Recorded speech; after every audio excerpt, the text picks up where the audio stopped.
Yogananda said that all of life is for our entertainment and education. Then he said how few are either entertained or educated. So how do we get educated? The law of karma. It's our teacher. So think of the difficulty of Divine Mother. She's got, on this planet alone, more than 8 billion people. And she's got to devise a lesson plan for every one of them, every day and every hour. That's a lot of work. And this little mud ball is just one of billions and billions and billions of places. In fact, there's life everywhere. Master said, even in the middle of a star, in the middle of the sun, there's conscious life. And so all of the world is, all of the universe is consciousness. Well, how do you devise a lesson plan that's individualized for every individual? The law of karma. You let them teach themselves. So whatever we do, every thought, every emotion, every reaction, every action, everything that has any consciousness to it sends out a pulse that goes out like a sound wave. Now, Master said that even thoughts are like electricity. They have power to them. And so a thought, and then especially action and repetitive thoughts and repetitive actions, they send out pulses of electricity. Let's think of them now for like sound waves. So that sound wave goes back, and the echo is going to return to us.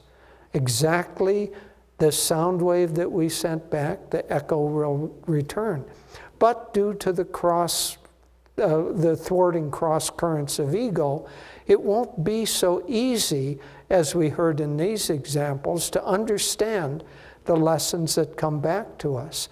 And in fact, Divine Mother is enjoying this drama, and so she delays the whole aspect of us learning. Yogananda said that we tend to incarnate on different planets because otherwise we'd catch on too quickly. Seems a little unfair to me, doesn't it, to you? But anyway, that's the way it is. So the karmic echoes are constantly coming back. Think of each thing that we do is we have an IOU to the universe, and that IOU is going to return to us. And so in many cases, especially for those who are living relatively noble life like those sitting here, the energy that we put out is largely benevolent, largely good. And so we're going to get back largely nice things happening to us, good things happening to us. But if we don't put out good energy or haven't in the past, then we'll get back a lesson plan that will help us learn. And that lesson plan, as I say, will come back a little bit obscure. So just as an example, let's say, Master said, by the way, that our karmic patterns, especially as we have them each day, is a combination of tendencies from past lives, plus the way that we have led this life in particular. And so those two added together will bring to us our daily, hourly lesson plan. So coming back to law of karma, let's say that in past lives you had a tendency to lie and to cheat. And in this lifetime, you had that same tendency, so that when you were young, you were a used car salesman who tended to exaggerate the qualities of the cars that you were selling. But then now you've reformed and you've given up that kind of behavior, and now you're going along leading your life. And so how is that karma going to come back? Well, somehow the karma of distorting the truth in order to gain money, and it's going to come back to you. And so one day the phone is going to ring, and maybe the phone rings for a lot of people, but they don't have that same karma. But the phone will ring, and you'll pick it up, and you'll hear a message that your car warranty is about to expire, and you need to call a number and give them your credit card and banking information. Well, if you don't have the karma of that kind of behavior, you just say, oh, what nonsense. But if you do, you say, now, I don't want my car warranty to expire. I better jump on this and call them up, and sure enough, you'll get swindled. Gradually, over time, enough things happen that you begin to see that you need to change certain behaviors. Now, the clarity to be able to see that actually takes quite a long time coming. So how do we begin to get clarity on what are our lessons? Well, first of all, look at those repetitive things that keep happening to you. Because the chronic things that recur again and again, those difficulties, mean that the universe is trying to get your attention and trying to teach you something. And so when those repetitive things come, now the first tendency of those who tend to be more obscure, less educatable, is that they reject the lesson plan. They say, that's unfair, that doesn't belong to me. So that's why, coupled with gratitude, as we heard, we should be grateful for everything that comes to us, because that gratitude or acceptance is the first step in learning and changing that behavior. And so with affirmations, I wrote an affirmation on gratitude many years ago, because most of us don't like the things that seem unpleasant. And so attitudes can be helped by having affirmations. And so I wrote this affirmation: I am grateful for my life exactly as it is. I am thankful for this day. I welcome every hour. Thank you, God. Thank you, God. So if you find yourself with a tendency to push back and reject and be upset because things happen to you that you don't like, then the first step is that you have to accept them.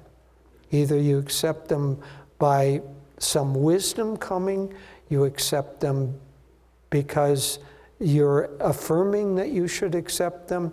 Somehow you have to accept that this lesson plan is in fact not only yours, but you were the person who wrote this lesson plan for yourself, from your higher self. So that lesson plan comes, your karma comes. Now, what's the next step? If you accept it, if you say, okay, I've got to work on this, then it's like you've opened the door to the next step. If you don't accept it and you don't want to work on it, it will just keep coming again, and that same echo will come again and again and again and again with increasing force until finally you're forced to deal with it. But you won't like it, and you may not learn much from it. So we who are trying to expand our consciousness, our whole life is dedicated, one might say, to trying to learn how to deal with life better, and especially how to move toward God. So how do we deal with, how do we begin to change? Well, as I say, first we've got some wonderful tools. We've got gratitude, we've got affirmation, we have attitudes. Yogananda said that, for instance, success, if you don't have success, whether you're successful in this life or not, is going to be dependent on your thinking in the past life and your success thoughts in this life. So if you find yourself always not able to do something or failing, you have to work on producing success thoughts. Our karma, our actions, our behavior is going to follow the thoughts that we have. And so if we want to change our karma, don't think that we can change it by changing the circumstances. Most people want to fix bad karma by changing the people who happen to be in the scene during the time the bad karma arrives. The boss is a terrible guy, so let's strike against the boss, or whatever. You get the idea. That's the way to change our karma, is to change that consciousness within us that is producing those echoes. And so if in this case the karma is such that we have thoughts that we can't do something, we have to work on success consciousness. And if we can convince ourselves that we can do something, then indeed the energy gets released and we will do that. For us, we have to convince ourselves that we can find God. Because if we think that, no, I can't find God, every time we try that shot, it's going to fail. So we have to work on our attitudes, we have to work on our energy, because the energy that goes out, remember, is what we're going to get back. And so gradually we have to change our thoughts. So we've got affirmation, we've got good company, we've got visualizations, as was here, but we've got one more thing that is more powerful than anything, and that's the Guru. See, God has come to us, manifested in the form of the Guru, to help us with these lessons. If we want to be in tune with proper behavior in the world, then what better way to do that than trying to be in tune with somebody who is a perfect model of proper behavior?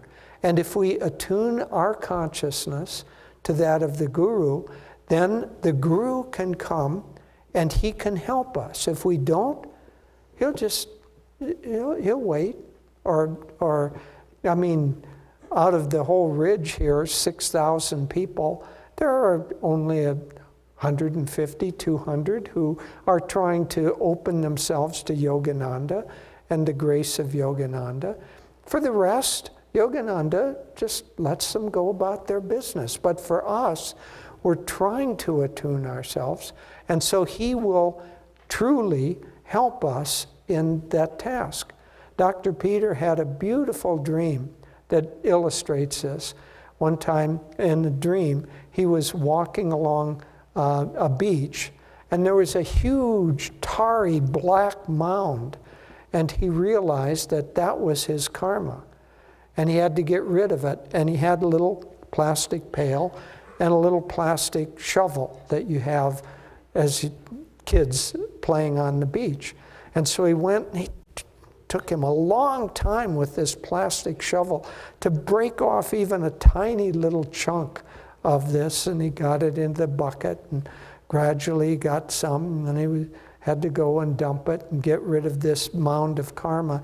Went back and he heard this kind of noise from the backside. And he wondered, what is that? And he went around to the back, and there was Yogananda with this huge smile on his face, and he was on a skip loader. And he was just taking huge chunks of that karma out of the back end, the back side of the pile. And so Yogananda is free from karma, because karma, he isn't free from action, and he isn't free from the sending out of the energy, but the karma returns, and it has to affect the ego that sent it out. because Yogananda doesn't have any ego, that karma is still coming back. Being a master, naturally, all of the karma that comes back is good karma. That kind of flows around him to the disciples who are trying to be in tune. So the grace of his life is available, and he's freely offering it to us to help us overcome our delusion. That's his job. He manifested to help us with this education and entertainment business that we're involved in. And so he's helping us to understand what the next steps for each of us are. So that we've got all of these tools, but the biggest tool of all is the power of meditation, because we're constantly sending out energy, and that energy is like seeds that are going to grow. But in meditation, as we did with the fire ceremony, we take the seeds of rice and we burn them in the fire, and they can't produce more karma. In meditation, we withdraw the life force and we send the life force up to the spiritual eye. The movement, especially with Kriya, of that life force, because the tendencies, the seeds, reside in the subtle spine.